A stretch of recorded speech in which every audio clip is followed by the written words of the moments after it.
Welcome to Samba Samba. Enjoy the video.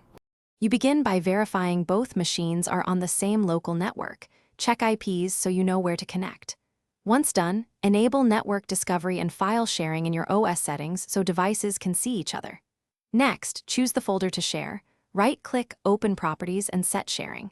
Add permissions for a user or everyone and write down the network path, for example, \192, 168, 10 shared folder, because you will need it in the next step.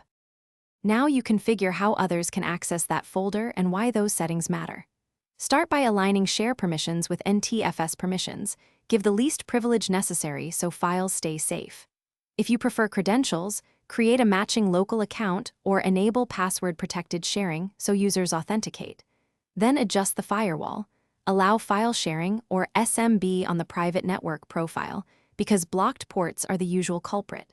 Finally, note whether your network uses SMBv1, SMBv2, or finish by mapping the shared folder on the other device.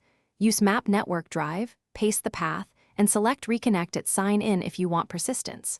Test by creating, editing, and deleting a small file so you confirm read/write behavior and timestamps. Make sure you use the correct credentials if prompted. If something fails, try this troubleshooting tip. Verify the firewall allows file sharing, confirm matching SMB versions, and ensure the account and password are correct. These 3 fix most connection problems.